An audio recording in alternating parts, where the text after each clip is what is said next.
Bagaimana kabarnya soleh-soleha Ustazah kelas 4? Semoga kalian senantiasa diberikan kesehatan, kebahagiaan, dan tentunya tetap semangat belajar daring di rumah. Untuk rutinitas pagi, Ustazah ingatkan selalu sholat duha, murojaah pagi, dan menghafalkan Asmaul Husna. Untuk materi hari ini, kita akan mempelajari tematik. Simak video ini ya. Pembelajaran tematik hari ini tema 5 pahlawanku dengan subtema 1 perjuangan para pahlawan. Materi kali ini tentang mengidentifikasi sifat-sifat cahaya dan keterkaitannya dengan indera penglihatan. Tahukah kamu bagaimana kita dapat melihat siaran televisi atau benda-benda lain di sekitar kita? Kita dapat melihat suatu benda karena benda tersebut memantulkan cahaya ke mata kita. Dapat dipantulkan itu merupakan salah satu sifat cahaya. Yuk kita pelajari tentang sifat-sifat cahaya. Sifat-sifat cahaya yaitu ada 5. Yang pertama, cahaya merambat lurus. Yang kedua, cahaya menembus benda bening. Yang ketiga, cahaya dapat dipantulkan. Yang keempat, cahaya dapat dibiaskan. Dan yang kelima, cahaya dapat diuraikan. Penjelasan sifat-sifat cahaya yang pertama tadi, cahaya merambat lurus. Perhatikan gambar di samping. Arah berkas cahaya yang terlihat pada gambar di samping selalu merambat lurus. Contoh yang lain menunjukkan bahwa berkas cahaya merambat lurus dapat ditemui pada yang pertama, lampu sorot di lapangan sepak bola. 2. Cahaya matahari yang masuk dari jendela. 3. Cahaya dari lampu senter. Kemudian penjelasan dari cahaya menembus benda bening. Jika kamu berjalan di bawah cahaya matahari, perhatikan bayanganmu sendiri. Bagaimana proses terbentuknya? Bayangan terbentuk karena cahaya tidak dapat menembus benda tertentu, sehingga membentuk sebuah daerah gelap. Benda yang tidak dapat ditembus cahaya disebut benda gelap.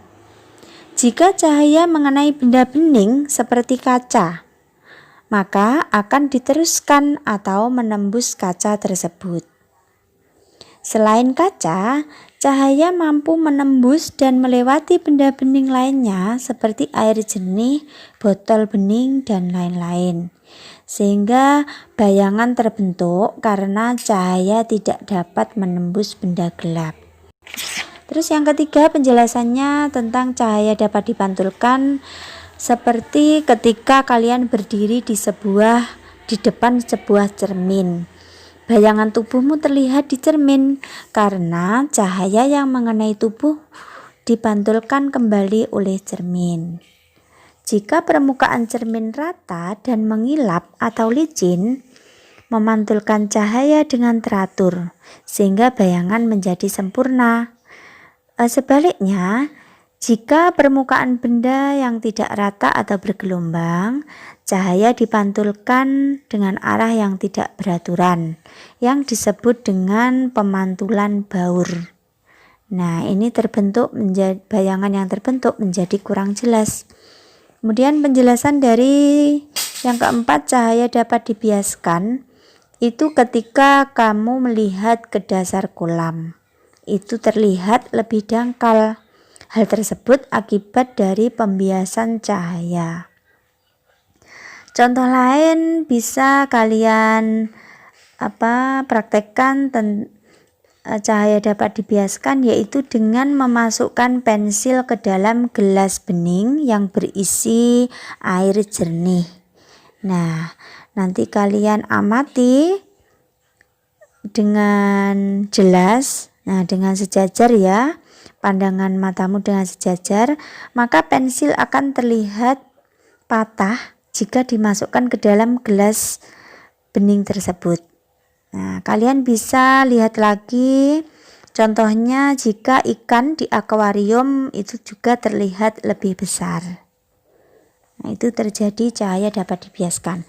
Kemudian yang terakhir, penjelasan dari cahaya dapat diuraikan. Kamu pernah melihat sebuah pelangi. Pelangi itu merupakan hasil penguraian cahaya putih. Cahaya putih mengenai benda-benda yang dapat menguraikan cahaya akan mengalami penguraian dan menghasilkan warna-warna pelangi. Contoh seperti pelangi tadi yang terjadi karena penguraian cahaya matahari. Contoh lain benda-benda yang dapat menguraikan cahaya, misalnya prisma kaca dan titik-titik air. Cahaya matahari tadi sebenarnya berwarna putih. Cahaya putih matahari saat mengenai tetesan air hujan akan mengalami penguraian sehingga menjadi berbagai warna cahaya. Itulah penjelasan tentang sifat-sifat cahaya.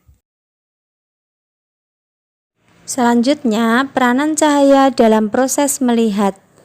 Tahukah kamu bagaimana kita dapat melihat dan membedakan warna-warna benda di sekitar kita? Kita dapat melihat karena kita memiliki indera penglihatan. Indera penglihatan kita yaitu mata. Perhatikan bagian-bagian mata dan fungsinya pada video berikut ini ya.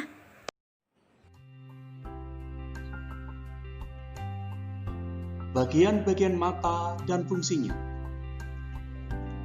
Pelajaran kelas 4, tema 5, subtema 1. Fungsi utama mata. Fungsi utama mata adalah untuk melihat.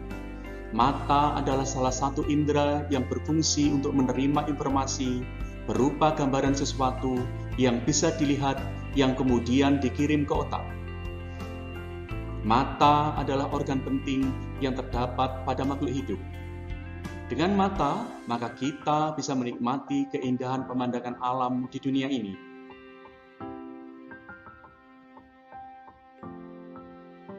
Bagian-bagian mata. 1. Bagian luar mata. Ada 4 jenis organ yang semuanya terletak di bagian luar mata. Bagian luar mata terdiri dari kelopak mata, bulu mata, alis, dan kelenjar air mata. Kelopak mata berfungsi melindungi dan menutupi mata. Bulu mata berfungsi sebagai pencegah masuknya debu dan kotoran ke dalam mata. Alis berfungsi menahan keringat dan juga kotoran agar tidak masuk ke dalam mata.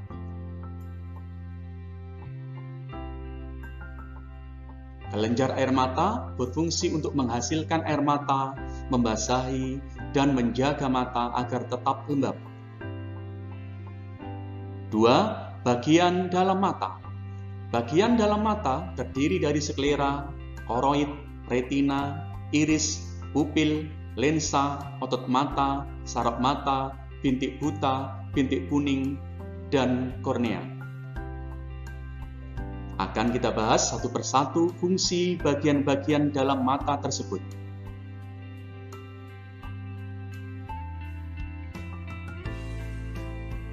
Sklera berfungsi melindungi bagian dalam pada bola mata. Nama lain sklera adalah selaput putih. Koroid berfungsi menyuplai makanan dan juga oksigen ke dalam retina dan mencegah terjadinya pantulan cahaya yang kemungkinan masuk ke dalam bagian bola mata. Retina berfungsi melihat cahaya atau menangkap cahaya. Nama lain retina adalah selaput jala. Iris berfungsi memberikan warna pada mata dan mengatur besar kecilnya pupil.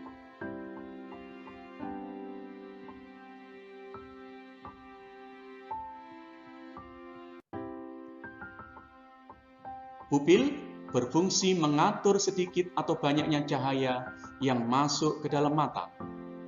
Lensa berfungsi mengatur daya akomodasi lensa supaya bayangan tepat jatuh pada retina. Otot mata berfungsi untuk menggerakkan bola mata. Saraf mata berfungsi meneruskan rangsangan cahaya ke otak. Bintik buta adalah bagian dalam mata yang menjadi tempat masuk dan juga membelokkan berkas saraf dari otak ke retina mata. Bintik kuning berfungsi sebagai tempat berkumpulnya reseptor. Kornea berfungsi meneruskan cahaya yang masuk ke mata. Demikian pembelajaran kita hari ini. Tadi kalian sudah mempelajari tentang sifat-sifat cahaya dan keterkaitannya dengan indera penglihatan. Semoga materi hari ini dapat kalian pahami dengan baik. Tetap semangat. Wassalamualaikum warahmatullahi wabarakatuh.